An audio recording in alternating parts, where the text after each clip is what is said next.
Okey, Assalamualaikum warahmatullahi wabarakatuh. Hari ini saya akan buat tutorial untuk sign in Google Meet. Ya.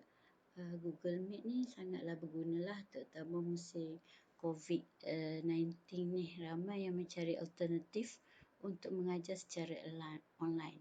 Jadi saya ambil pendekatan menggunakan Google Classroom, aplikasi yang terdapat dalam Google Classroom untuk buat pengajaran.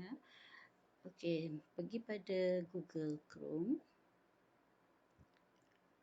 Okey, sebagaimana biasa kita ambil ke www.portal.moi.edu.my.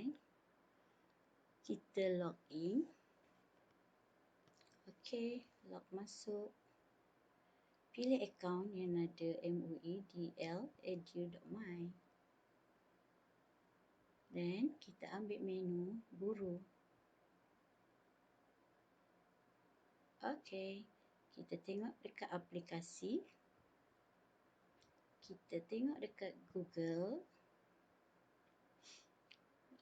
Okey, ini dia yang kita cari, nombor 10 Meet. Okey, bila kita jumpa Meet, dia tanya join or start a meeting. Kalau kita ada orang suruh join, kita join. Tapi kalau kita nak create pun boleh. Okey, sekarang saya nak create a meeting. Okey, contoh saya buat meeting panitia.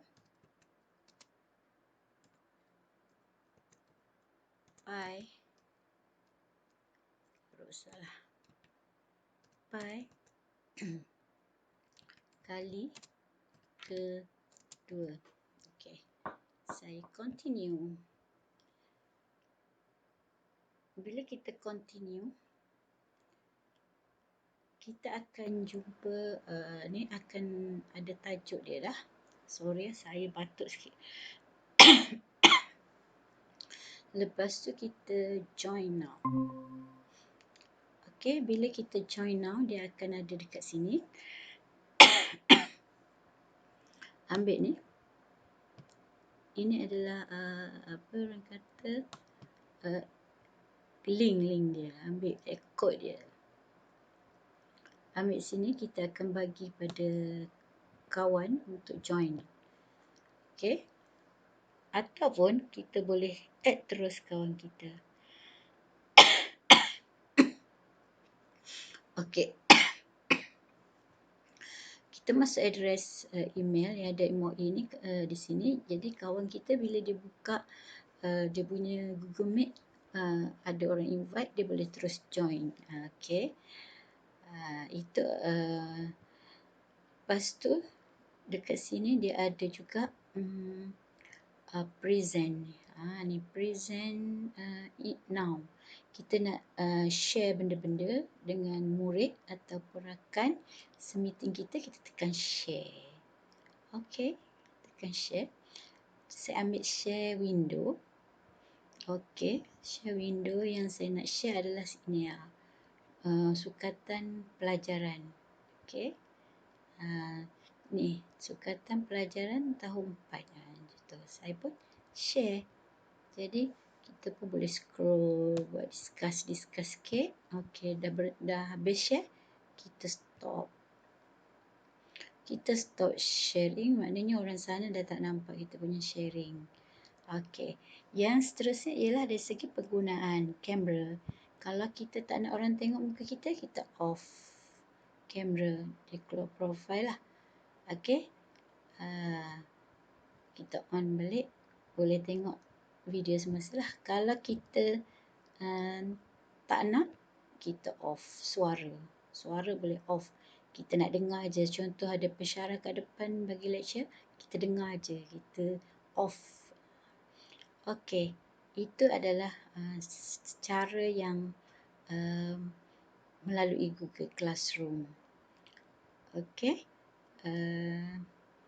Nanti saya akan tunjuk pula cara masuk melalui email biasa. Okey.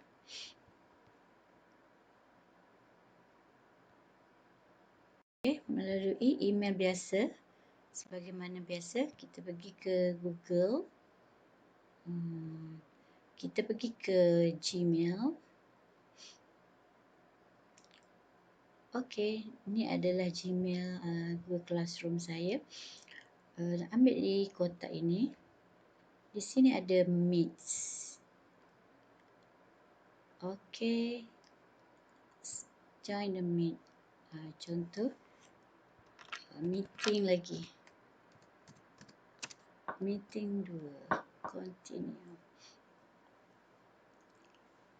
Okey. Macam start yang tadi, bila kita masuk meeting, kita akan diberi ini untuk tu.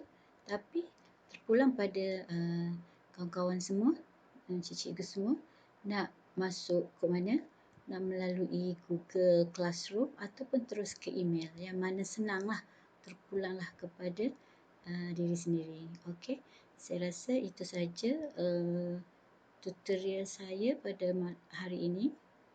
Semoga ia memberi manfaat kepada rakan-rakan sekalian. Sekian, wassalamualaikum warahmatullahi wabarakatuh.